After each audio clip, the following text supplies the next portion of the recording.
The notification sound echoed through millions of phones simultaneously across the Philippines at 3:47 a.m. Manila time. UFC middleweight champion Marcus the Destroyer Kane had just posted a video that would shake the boxing world to its core. Standing shirtless in his Las Vegas gym, muscles glistening under harsh fluorescent lights, Kane stared directly into the camera with cold, predatory eyes. His words cut through the silence like a blade. "Manny Pacquiao, you washed-up has-been, I'm calling you out." The gym behind him fell silent, even his training partners stunned by the audacity. Social media algorithms instantly pushed the video to trending status worldwide. Within minutes, the clip had garnered over 100,000 views and climbing. Kane's voice dripped with contempt as he continued his verbal assault on the Filipino icon. "You think because you beat up some taxi drivers and part-time plumbers, you're some kind of legend?"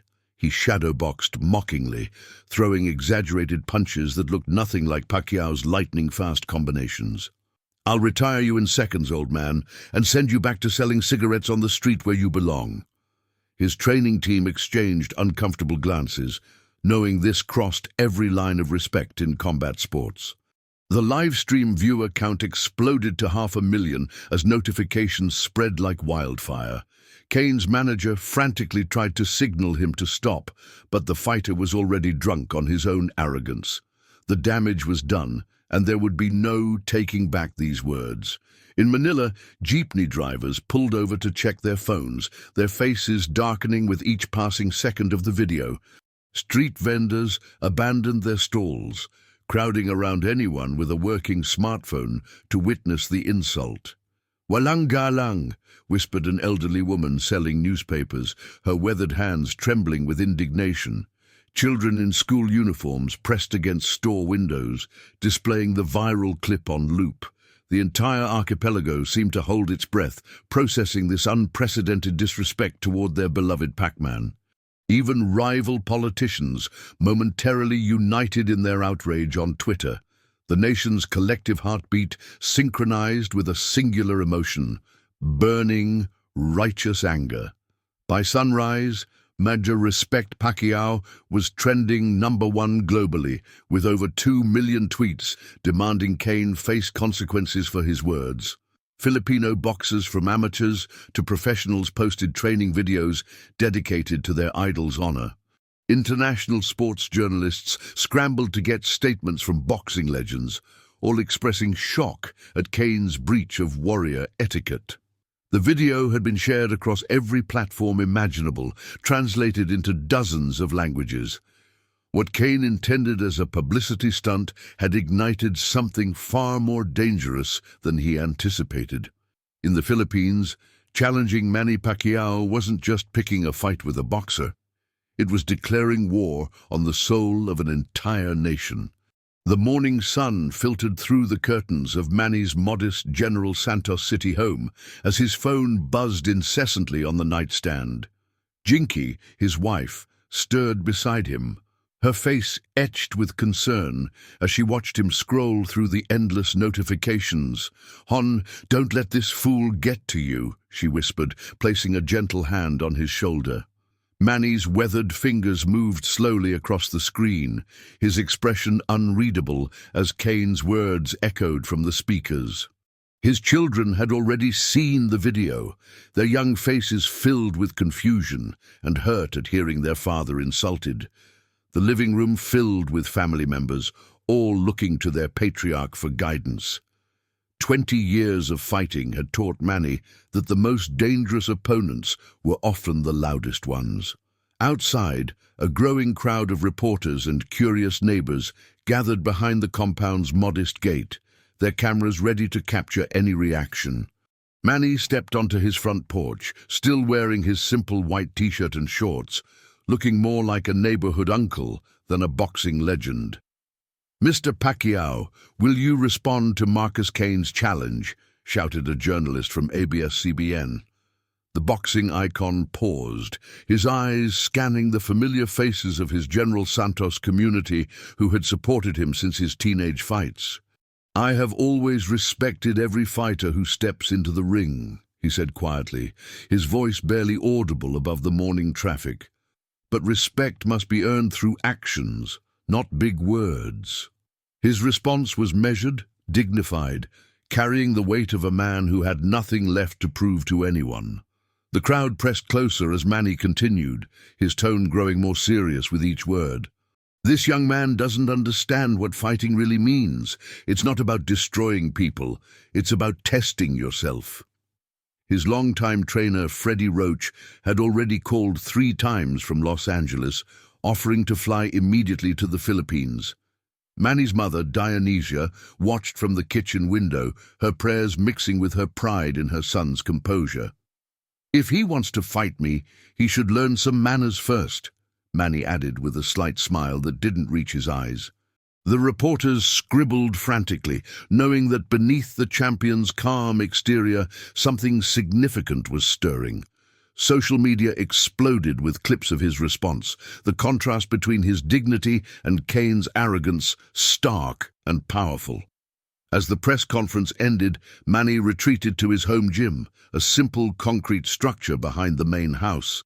His heavy bag bore the scars of thousands of training sessions, each dent a testament to his relentless work ethic. The sounds of General Santos, tricycles honking, vendors calling out their wares, provided the familiar soundtrack to his solitude. He wrapped his hands slowly, methodically, the ritual as natural as breathing after decades of preparation. "Nobody disrespects my family, my people, without consequences," he murmured to himself, landing his first combination on the bag. The leather exploded with a sharp crack that echoed through the neighborhood, a sound that would soon reach Las Vegas. In that moment, Marcus Kane had awakened something in Manny Pacquiao that retirement had put to sleep. The rusty corrugated roof of the old Maharlika gym creaked under the afternoon heat as 15-year-old Manny threw punches at a makeshift heavy bag filled with sand and rags. His stomach growled audibly, the familiar ache of hunger gnawing at his concentration as sweat dripped onto the cracked concrete floor. "Boy, you fight like you're angry at the world," called out Sardo, the grizzled gym owner who saw potential in the scrawny kid from the slums. The other fighters, mostly older and bigger, watched with mixture of amusement and respect as the teenager's fists moved like lightning. His shorts were too big, held up by a frayed rope, but his eyes burned with a desperation that couldn't be taught.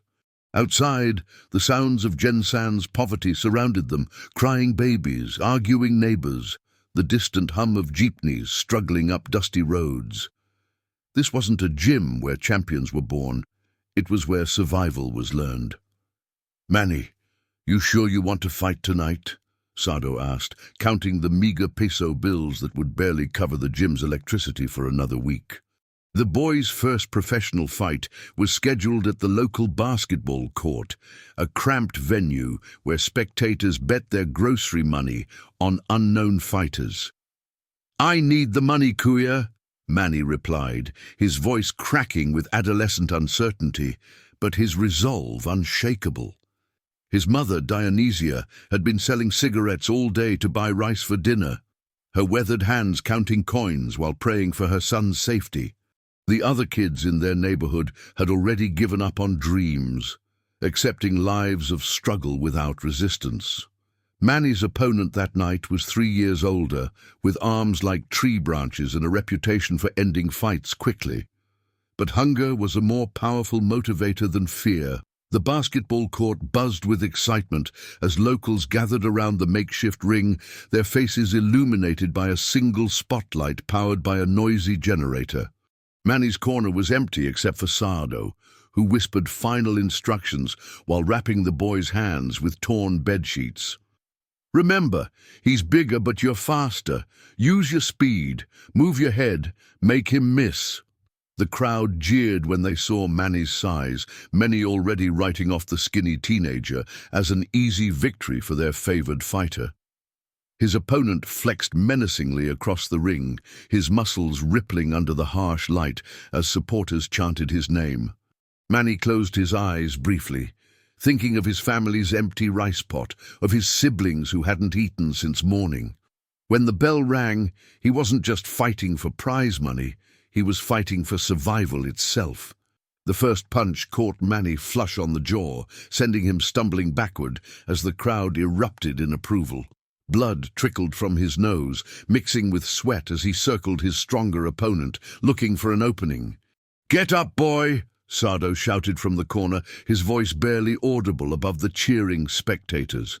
For a moment, the teenage Manny felt overwhelmed, outmatched, ready to quit and accept defeat like so many others before him. But then something clicked, a combination flowing from desperation and instinct that would later become legendary. His fists found their target with surgical precision, each punch carrying the weight of his family's struggles. By the final bell, his opponent was on the canvas, and Manny Pacquiao had taken his first step toward immortality, one born from the unforgiving streets of General Santos. Marcus Cane's private training facility in Las Vegas gleamed under LED lights, every piece of equipment worth more than most fighters' entire careers.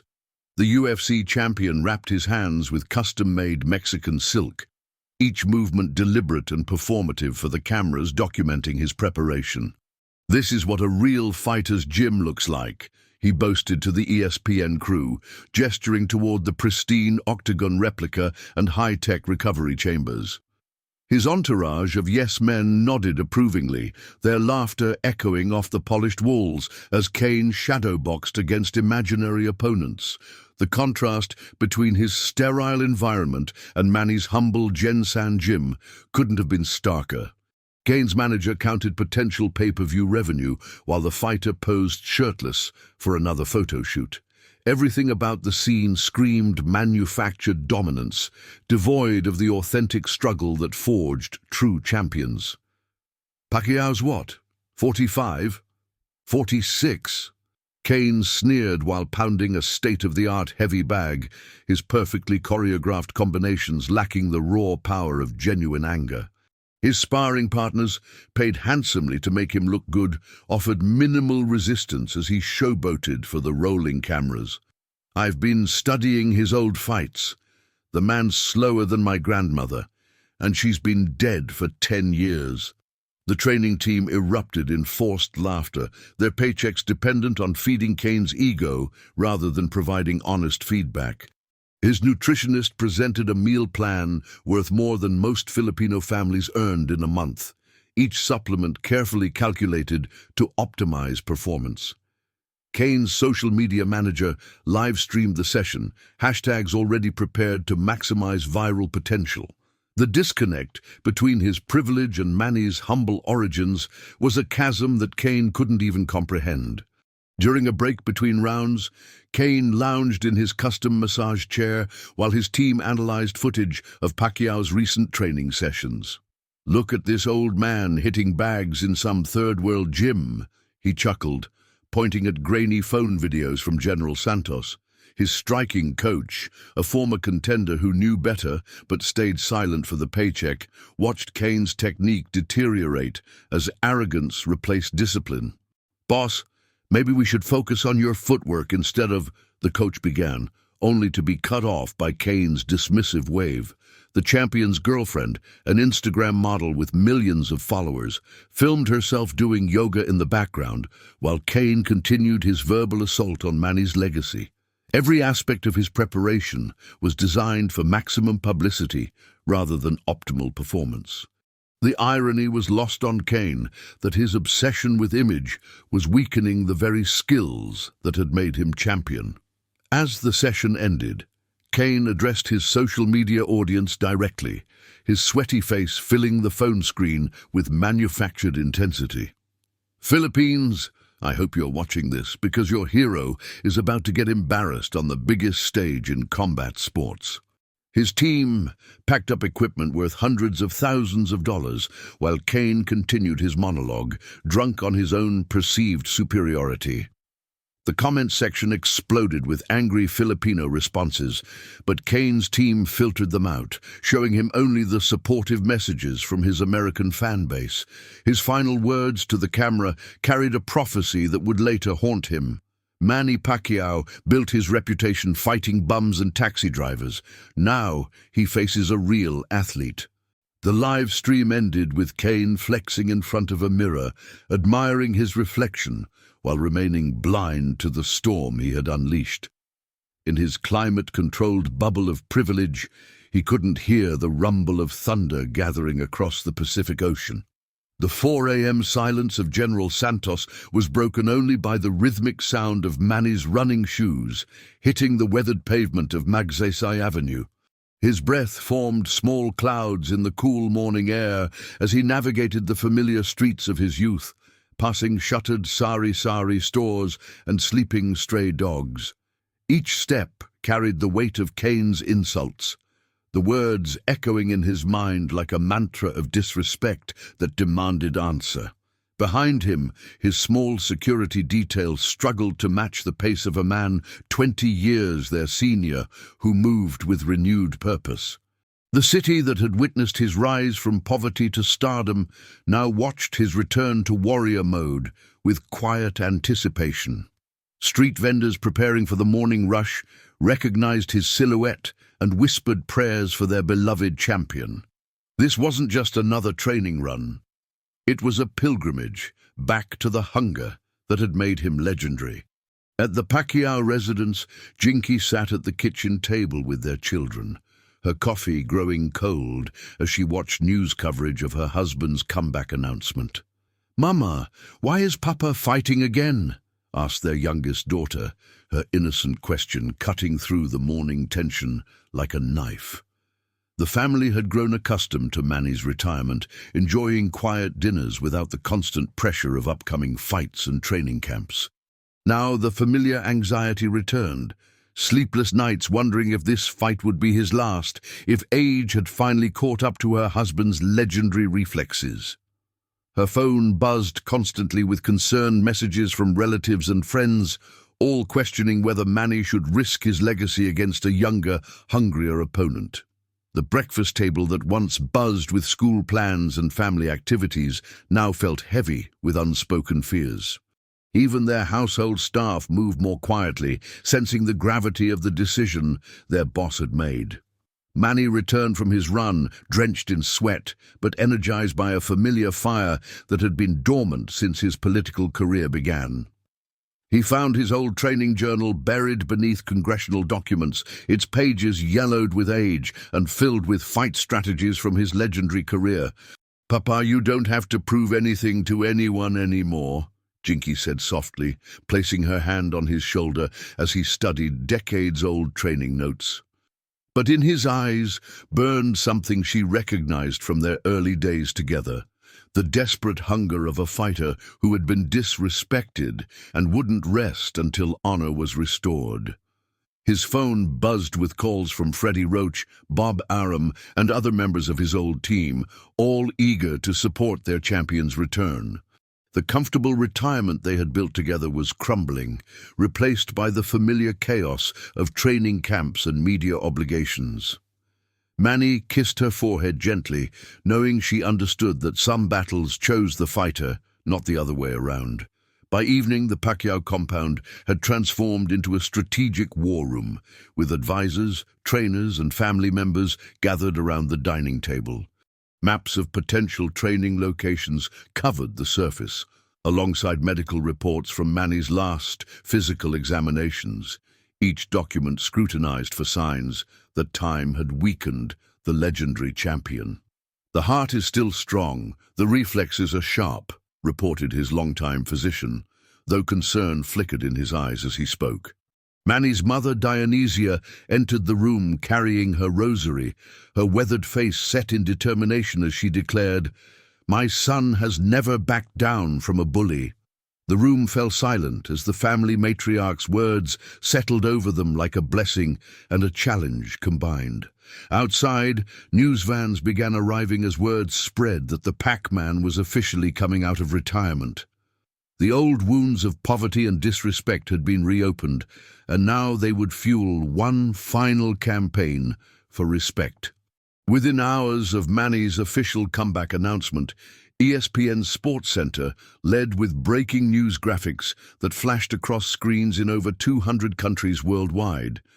The initial betting odds from Las Vegas sportsbooks heavily favored Marcus Kane at 340, with Pacquiao opening as a +280 underdog despite his legendary status.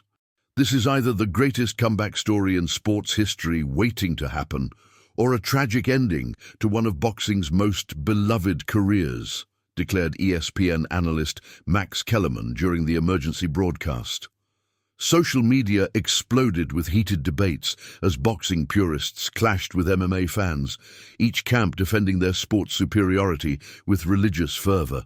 Celebrity endorsements poured in from both sides. Hollywood A-listers supporting the charismatic Kane, while international athletes rallied behind Pacquiao's dignity and legacy. The hashtag Pacquiao vs Kane dominated trending topics in 17 languages, generating over 50 million interactions in the first 24 hours. Even non-sports fans found themselves drawn into the cultural phenomenon that transcended athletics and became a global conversation about respect, age, and honor. In the Philippines, the entire nation ground to a halt as President Marcos Jr. issued a statement declaring the fight a matter of national pride that unites all Filipinos regardless of political affiliation. Streets that normally bustled with jeepneys and tricycles fell eerily quiet as citizens huddled around television sets in barbershops, internet cafes and sari-sari stores. OFWs, overseas Filipino workers, in Dubai, London and New York, organized viewing parties months in advance, their remittances home increasing as families prepared for the economic boost that always accompanied major Pacquiao fights. Philippine Airlines announced special charter flights to Las Vegas, with ticket prices reaching astronomical levels as demand far exceeded supply. Local churches held prayer rallies for their champion, with priests incorporating Manny's upcoming battle into Sunday sermons about David versus Goliath. The stock market experienced unusual volatility as investors factored in the potential economic impact of either victory or defeat. Boxing gyms across the archipelago reported record enrollment as young Filipinos were inspired to follow in their heroes' footsteps. American sports media remained divided, with younger analysts dismissing Pacquiao as a relic, while veteran journalists who had covered his prime years warned against underestimating the Filipino icon. Joe Rogan's podcast dedicated 3 hours to analyzing the matchup, bringing in former UFC champions and boxing legends to debate the crossover implications. Kane's making the same mistake everyone made with Manny, thinking that size and youth automatically mean victory, warned former heavyweight champion Evander Holyfield during a CNN interview. International bookmakers in London, Monte Carlo and Macau reported unprecedented betting volume as the fight captured global imagination beyond traditional combat sports audiences. The contrast in fighting styles, Kane's aggressive MMA background versus Pacquiao's lightning-fast boxing combinations, created endless talking points for analysts and fans alike. Social media engagement metrics showed this was tracking to become the most discussed combat sports event in history. The world was choosing sides in a battle that represented far more than two fighters settling a dispute. As Fight Week approached, the narrative had evolved from a simple call-out into a cultural phenomenon that transcended sports entirely. International news outlets ran feature stories about the socio-economic implications of the matchup: privilege versus poverty, arrogance versus humility, new money versus earned respect. Kane's brash American confidence appealed to audiences hungry for unapologetic dominance, while Pacquiao's quiet dignity resonated with fans who valued substance over style. The fight had inadvertently become a referendum on values, with each fighter representing competing philosophies about success, respect, and legacy.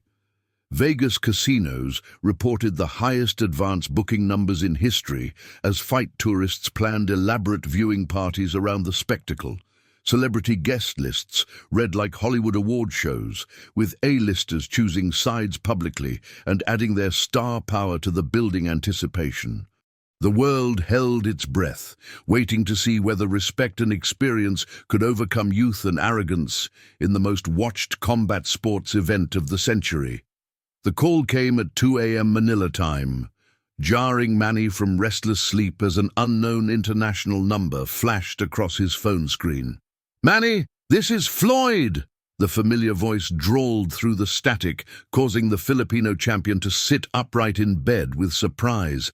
Floyd Mayweather Jr., as his former rival and the man who had handed him one of his most painful defeats, was calling to offer support against Cain. "That punk disrespected not just you, but our entire sport, and I won't stand for that," Floyd continued, his usual braggadocious tone replaced by genuine respect. The irony wasn't lost on either fighter that their historic rivalry had evolved into mutual admiration over the years. Jinky watched from beside him as Manny's face transformed with emotion, understanding that this gesture meant more than any championship belt. Two legends who had once traded the cruelest punches in boxing history were now united against a common threat to their sport's dignity. By morning, an unprecedented coalition of boxing royalty had emerged on social media, with champions from different eras rallying behind Pacquiao's cause. Sugar Ray Leonard posted a training video dedicated to showing this MMA kid what real boxing looks like, while Roberto Duran called Cain a disrespectful child who needs to learn manners from his elders. Even Mike Tyson, notorious for his own controversial statements, condemned Cain's approach as crossing lines that real fighters respect. The boxing establishment that had sometimes treated Manny as an outsider now embraced him as their champion against UFC's invasion into their sacred territory. Oscar de la Hoya organized a press conference featuring multiple Hall of Famers, each taking turns to express their disgust with Cain's behavior. Legendary trainer Emmanuel Stewart's son posted his father's old training footage with Manny, reminding the world of the champion's technical mastery. The sport's fractured community had found unity in their shared outrage over Cain's disrespect. From the MMA world came surprising support as well, with former UFC champions like Daniel Cormier and Georges St-Pierre publicly criticizing Cain's unprofessional conduct. "This isn't how champions should behave," tweeted St-Pierre, his message garnering hundreds of thousands of likes from fans across both sports. Anderson Silva, the legendary middleweight who had always admired Pacquiao's artistry, posted a training video showing his own boxing skills while praising the Filipino icon's influence on MMA striking. Several active UFC fighters privately reached out to Pacquiao's team, distancing themselves from Cain's arrogant approach and expressing hope for a Pacquiao victory. The divide wasn't between boxing and MMA anymore. It was between respect and arrogance, humility and entitlement. Even Dana White, typically protective of his UFC champions, remained conspicuously silent when asked about Cain's behavior during press conferences. The martial arts community that valued honor above all else found themselves hoping an aging boxer would humble their own champion. The most touching support came from an unexpected source when Muhammad Ali's daughter Layla posted a heartfelt tribute to Pacquiao's character and career longevity. "My father always said that true champions are measured not just by their victories, but by how they treat their opponents and their sport," she wrote, alongside a photo of Ali and Pacquiao together. The post went viral within hours, with boxing historians noting that Ali had privately called Pacquiao the closest thing to poetry in motion during their only meeting. Retired champions who had never publicly supported each other found common ground in their respect for Manny's dignity under pressure. The global boxing community had transformed overnight from a collection of competing egos into a unified force supporting their most beloved representative. As Manny read each message of support, he realized he wasn't just fighting for himself anymore. He was carrying the hopes and honor of every fighter who had ever stepped through the ropes with respect and humility. The MGM Grand's conference room felt like a powder keg as Manny entered through one door, while Kane swaggered through another, their respective entourages creating an invisible battle line down the middle of the mahogany table.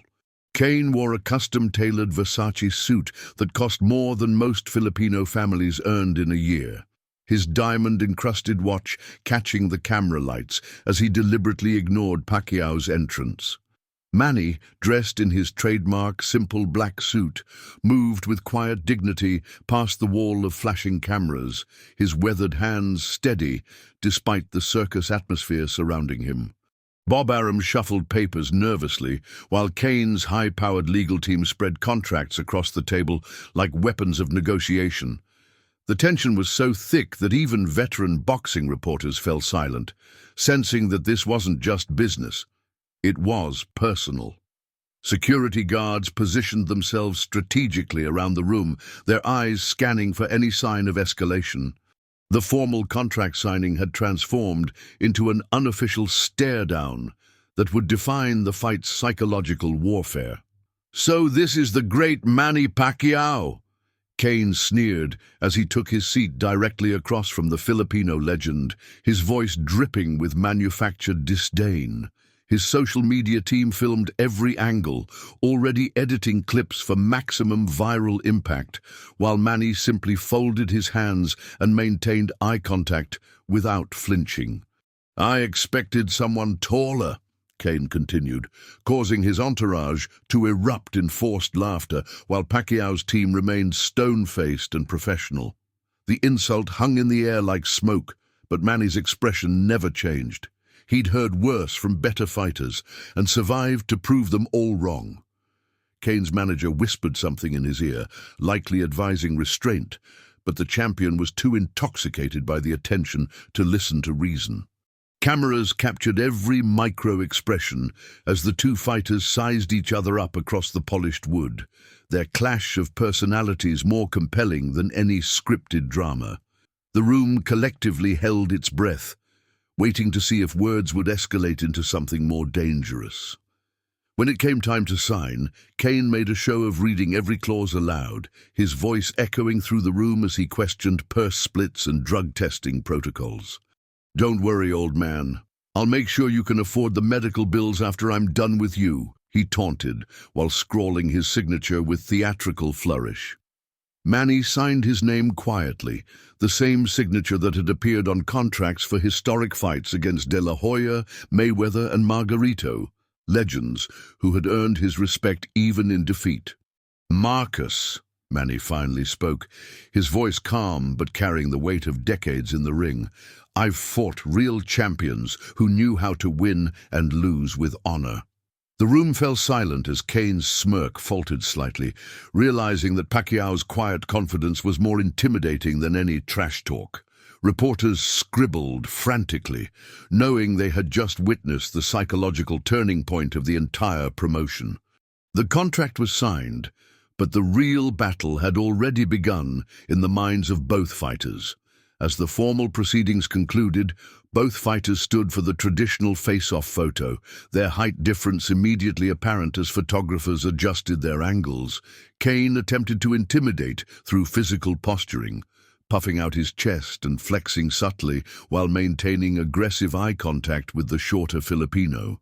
But Manny's gaze never wavered, his eyes carrying the quiet confidence of someone who had faced bigger, stronger, younger opponents throughout his career and found ways to break them all.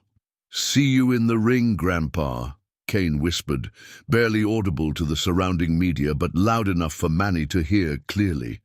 Pacquiao stepped closer, closing the distance until they were nearly touching, and replied in a voice only Kane could hear, "I'll see you there, hijo."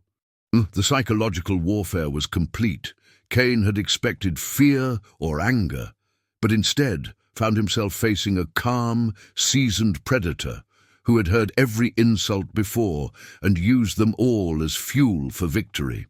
The Wildcard Boxing Club in Hollywood buzzed with nervous energy as Freddie Roach wrapped Manny's hands for what might be their final training session together.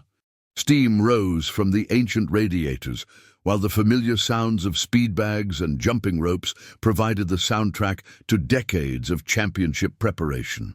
"You feel good, Manny?" Freddie asked, his Parkinson's-affected hands still steady enough to secure the tape with practiced precision. The gym that had witnessed Pacquiao's greatest triumphs now felt heavy with the weight of potential farewell, every punch thrown carrying the gravity of legacy. Sparring partners who had helped prepare Manny for Mayweather, Margarito and Cotto watched silently from the corners, understanding they were part of boxing history.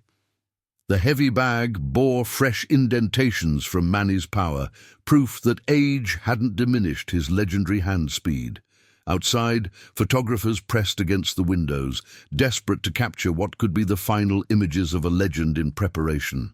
Meanwhile, across town, in his sterile Las Vegas facility, Marcus Kane shadow-boxed alone in front of floor-to-ceiling mirrors, his reflection multiplied endlessly in the polished glass. His usual entourage had been dismissed for this private session, leaving him alone with his thoughts for the first time since the contract signing. Doubt crept into his mind like poison as he replayed footage of Pacquiao's greatest knockouts, studying the Filipino's supernatural ability to find openings where none seemed to exist.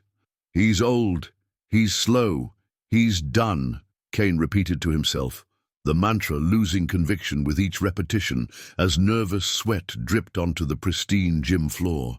His hands, wrapped in expensive Mexican silk, felt heavier than usual as he threw combinations at imaginary opponents who looked increasingly like Manny Pacquiao. The silence was deafening after months of constant praise and manufactured confidence from his team. For the first time since issuing his arrogant challenge, Marcus Kane was truly alone with the magnitude of what he had set in motion. Manny's final mid-session with Freddie was poetry in motion, their 30-year partnership evident in every perfectly timed combination and defensive slip. "Double jab, hook to the body, step out," Freddie called, his voice carrying the authority of a man who had guided 8 fighters to world championships.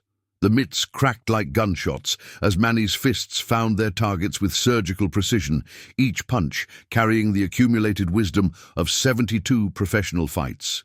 Sweat poured down his face, but his breathing remained controlled, his legendary conditioning evident even as he approached his mid-40s. Members of his Filipino training camp watched in reverent silence, some wiping tears as they witnessed their hero's final preparation for what everyone understood could be his last fight. The session ended with Manny kneeling in prayer, his lips moving silently as he asked for strength, protection, and the opportunity to honor his people one final time.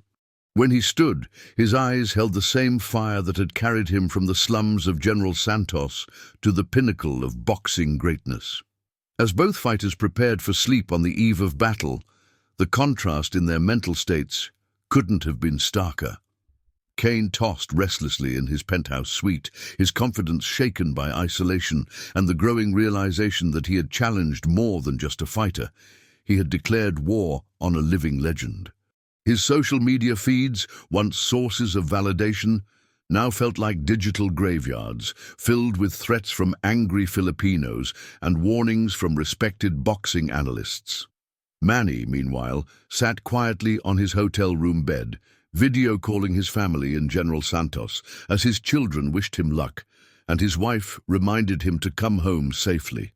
The phone screen filled with familiar faces, his mother's worried smile, his siblings' encouraging words, the unconditional love that had sustained him through every career challenge. He ended the call with a simple promise: "I'll make you proud." The warrior, who had carried his nation's hopes for over 2 decades, was ready for one final battle, armed not with arrogance, but with the unshakable confidence that comes from a lifetime of overcoming impossible odds. The MGM Grand Garden Arena erupted as 20,000 fans rose to their feet when the first notes of Lupang Hinirang filled the air, Filipino flags waving like a golden sea throughout the crowd.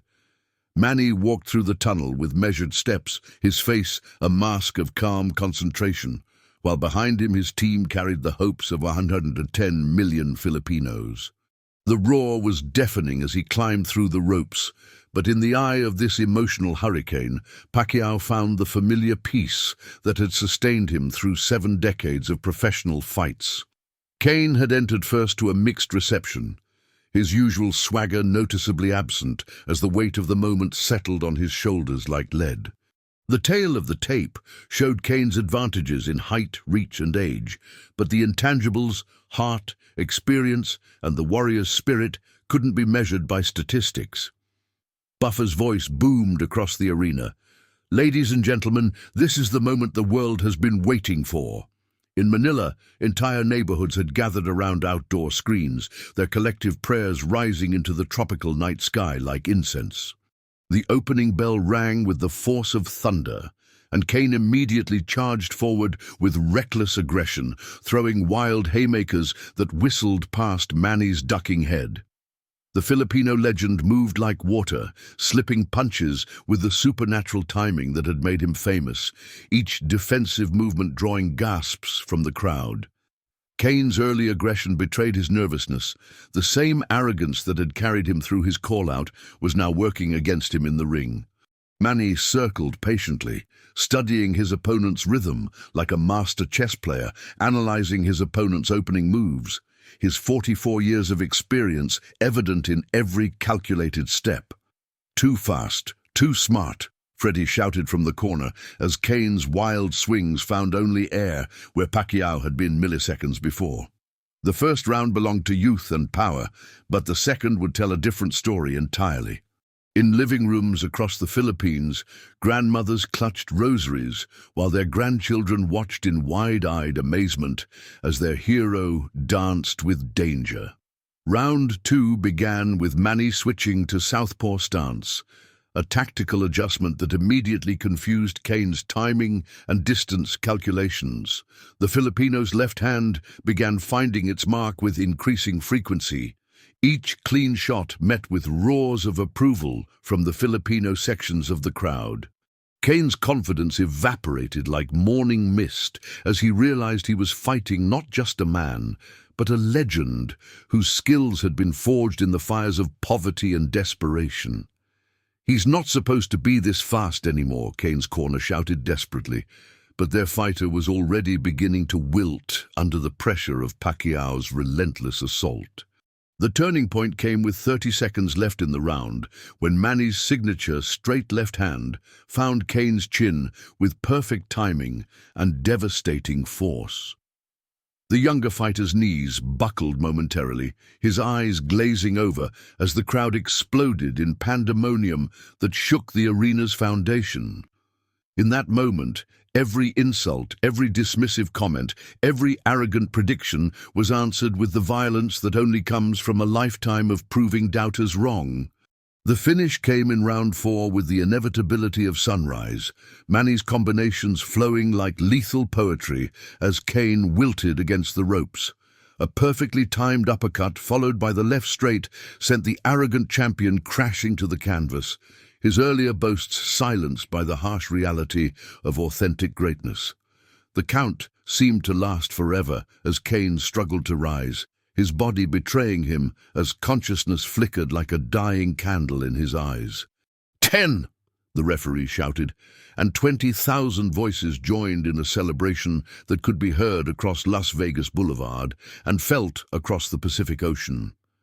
Manny knelt in his corner, tears streaming down his weathered face as he pointed skyward in gratitude while his country exploded in joyous chaos from Luzon to Mindanao. The arrogant young champion who had promised to retire a legend in seconds now lay flat on his back, unconscious and humbled by the timeless truth that respect must be earned, never demanded. In General Santos City, church bells rang spontaneously as an entire nation celebrated not just a victory, but the vindication of their hero's honor and the enduring power of humble greatness over manufactured arrogance. And that's how Marcus Kane learned that legends aren't made in fancy gyms. They're forged in the fires of struggle and respect. Manny Pacquiao proved that true champions never fade. They just wait for the right moment to remind the world why they're immortal. What did you think of this epic showdown? Subscribe for more incredible boxing stories and drop your thoughts in the comments below.